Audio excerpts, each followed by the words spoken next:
সামুদ জাতির নাম শুনেছেন? তাদের কাছে আল্লাহ তাআলা একজন নবী পাঠিয়েছিলেন, নাম হচ্ছে সালেহ আলাইহিস সালাম। আল্লাহ নবী সালেহ আলাইহিস সালাম, তিনি তাদেরকে দাওয়াত দিলেন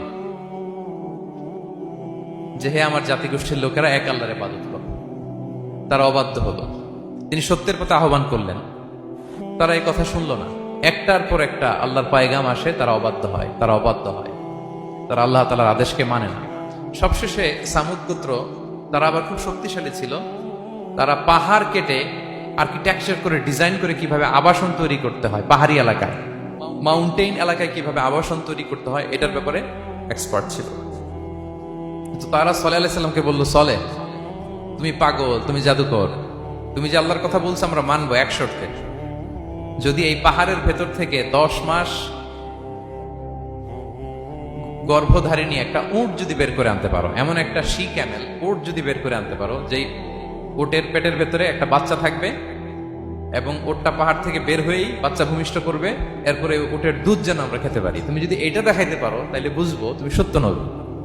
দোয়া করলেন, আল্লাহ, আমার এই জাতি সামুদ, তারা তো চেয়েছে যে পাথর ভেতর থেকে যদি একটা উট বেরোয়, ওর যদি বাচ্চা দেয় আর দুধ দেয়, তাহলে তারা তোমাকে মেনে নেবে। আল্লাহ, তুমি মেহেরবানি করে এই মিরাকেল, এই মুআজিজা তুমি তাদের দেখিয়ে দাও। আল্লাহ তাআলা দোয়া কবুল করলেন। হাজার হাজার মানুষের সামনে চাক্ষুষ দিবালোকের মুহূর্তে পাথর ভেঙে একটা উট বেরিয়ে এলো বিশাল আকৃতির, এবং 10 মাস গর্ভধারিণী উট, সাথে সাথে এই উট বেরিয়ে বাচ্চা প্রসব করবে, এবং সাথে সাথে এই ওলান থেকে উটের দুধ বেরোতে লাগলো। হাজার হাজার লোক এটার ওলান থেকে দুধ নিয়ে তারা তৃপ্ত হলো। আচ্ছা, এই মুহূর্তে তাদের কি করা উচিত ছিল বলেন তো? আশহাদু আল্লা ইলাহা ইল্লাল্লাহ ওয়া আশহাদু আন্না মুহাম্মাদুর রাসূলুল্লাহ ওয়া আশহাদু আন্না সালিহান নাবিয়্যুল্লাহ, এটা পড়া দরকার ছিল না?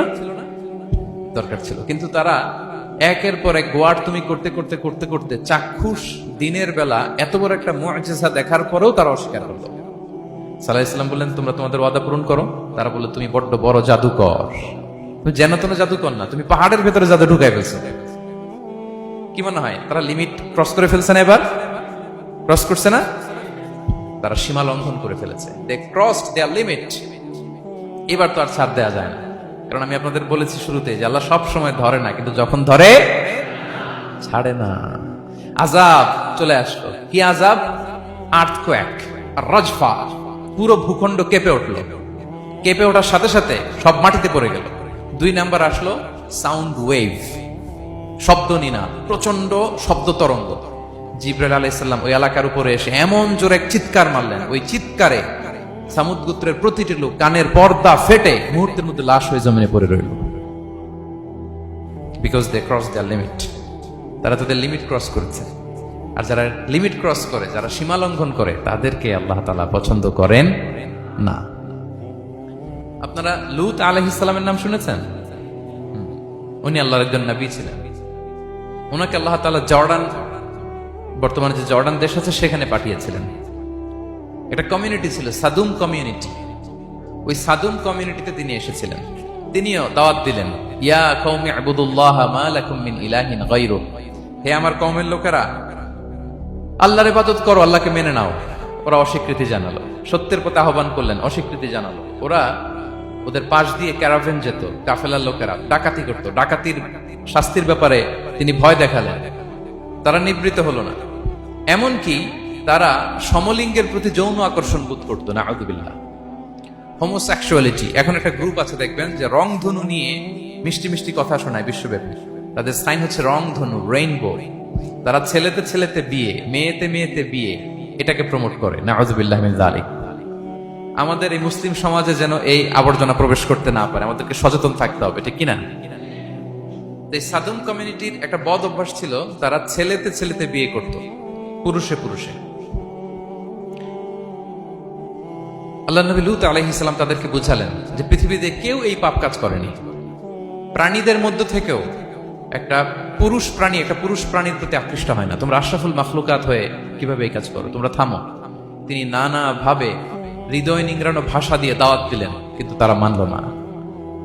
তারা এই পাপ কাজ করতেই লাগলো। আল্লাহ তাআলা ফেরেশতা পাঠিয়েছিলেন ওনার কাছে পুরুষের আকৃতিতে। তারা এই আল্লাহর পাঠানো ফেরেশতাদের সাথে এই অপকর্ম করার প্ল্যান করেছিল। তারা মনে করেছিল সাধারণ মানুষ, আসলে এগুলো ছিল কি আল্লাহর ফেরেশতা। তো আল্লাহর ফেরেশতার সাথে যেহেতু এরকম পাপ কাজের চিন্তা করেছে, তার মানে দে ক্রস দেয়ার লিমিট। কি বলেন? সীমা লঙ্ঘন করে ফেলছে। আযাব, পানিশমেন্ট তাদের জন্য অবধারিত হয়েছে। আল্লাহ তাআলা শাস্তি দিলেন। কি শাস্তি দিলেন? সিম্পল। জিবরাইল আলাইহিস সালাম এসে পুরো শহরটাকে উঠাইয়া উল্টায় ফেলে দিলেন।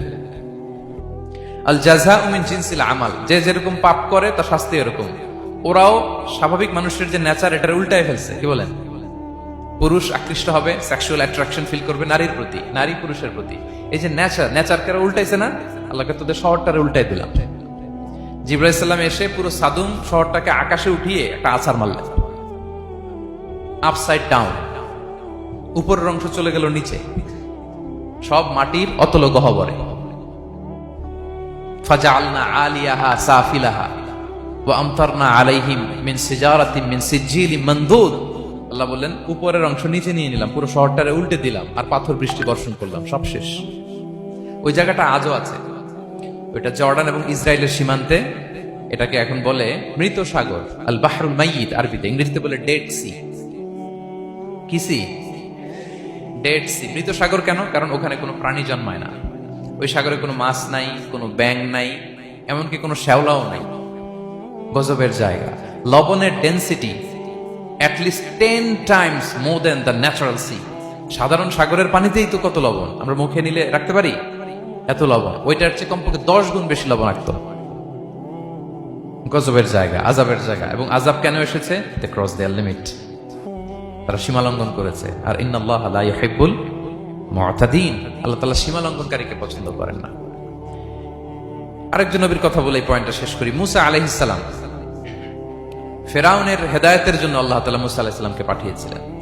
তিনি নানাভাবে তার ভাইকে নিয়ে দাওয়াত দিতে লাগলেন, কিন্তু ফেরাউন এই কথা মানে না। ফেরাউন বলে, তুমি যে নবী, প্রমাণ কি? মুসা আলাইহিস সালাম বলেন, দেখো এই যে আমার হাতে লাঠি। উনি এমন নবী ছিলেন, উনি লাঠি মাটিতে রেখে দিলে ওটা মুহূর্তে সাপ হয়ে যেত। তো মাটিতে তিনি লাঠি রাখলেন, এটা মুহূর্তে সাপ হয়ে গেল, যে এই যে আমি নবী। মানে না, বললেন আরো কিছু দেখা। তো মুসা আলাইহিস সালাম বগলের এখান থেকে হাত উঁচু করলে নূরের ঝলকানি হাতের মধ্যে দেখা যেত। উনি নূরের ঝলকানি দেখালেন, এরপরও মানে না। এরকম একটার পর একটা আল্লাহ নবী মুসা আলাইহিস সালাম মুআজিজা দেখাতে লাগলেন, কিন্তু ফেরাউন মানে না। শুধু মানে না এতটুকুই না, সবশেষে আল্লাহ নবী মুসা আলাইহিস সালামকে অ্যাসাসিনেশন, হত্যার পরিকল্পনা করলো তারা, যে বনি ইসরাইল, মুসা এবং মুসার অনুসারী যারা আছে দুনিয়া থেকে সরাই দিতে হবে। ধরো মুসারে, ধরো মুসার অনুসারীদেরও ধরো।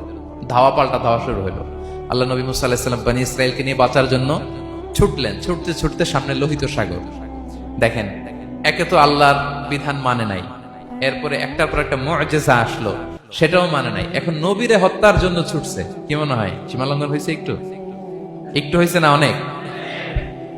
আল্লাহু আকবার। আল্লাহ বললেন, ফাআগরাকনাল আখারিন, আমি মুসা এবং বনি ইসরাইলকে বাঁচাই দিলাম, ফেরাউন সহ তার দলবলকে সাগরে ডুবাই মারলাম। শুধু ডুবাই মারে নাই, আল্লাহ বলে, ফালিয়াউমা নুনাজ্জিকা বিবাদানিকা লিতাকুনা লিমান খালফাকা আয়া। ফেরাউনকে লোহিত সাগরে তো ডুবিয়েছেই। আল্লাহ বলেন, ফেরাউন, তোর অনুসারী যারা পৃথিবীতে থাকবে, তোর চেলা চামুন্ডা যারা থাকবে, তোর খালাতো ভাই, চাচাতো ভাই যারা দুনিয়াতে বেঁচে থাকবে, তাদের জন্য তোর লাশটারে আমি শুটকি বানিয়ে রাখলাম। Up to the day of judgement, কিয়ামত পর্যন্ত ফেরাউনের লাশটা মিশরের জাতীয় জাদুঘরে ড্রাই বডি হিসেবে আছে। আমি নিজে দেখে এসেছি, নিজ চোখে মমিফাইং করে শুটকি বানায় রাখছে। এভাবে পৃথিবীতে যতগুলো জাতিগোষ্ঠীকে আল্লাহ তাআলা আযাব দিয়ে ধ্বংস করেছে, তার কারণ হচ্ছে সীমা লঙ্ঘন। তার কারণ কি? প্রিয় ভাইরা, আমরা যেন আমাদের লাইফস্টাইলের দিকে একটু খেয়াল করি, যে এই সীমা লঙ্ঘনের কাতারে আমরা চলে আসলাম কিনা, আমাদেরকে খেয়াল রাখতে হবে। আল্লাহ তাআলা সীমা লঙ্ঘনকারীকে পছন্দ করেন না। ইন্নাল্লাহা লা ইউহিব্বুল মুআতাদিন, তিনি সীমা লঙ্ঘনকারীদেরকে পছন্দ করেন না। এমনকি রাসূলুল্লাহ সাল্লাল্লাহু আলাইহি ওয়াসাল্লামের বায়োগ্রাফি যদি আমরা খেয়াল করি, আমরা দেখব যে তিনি যখন যুদ্ধের জন্য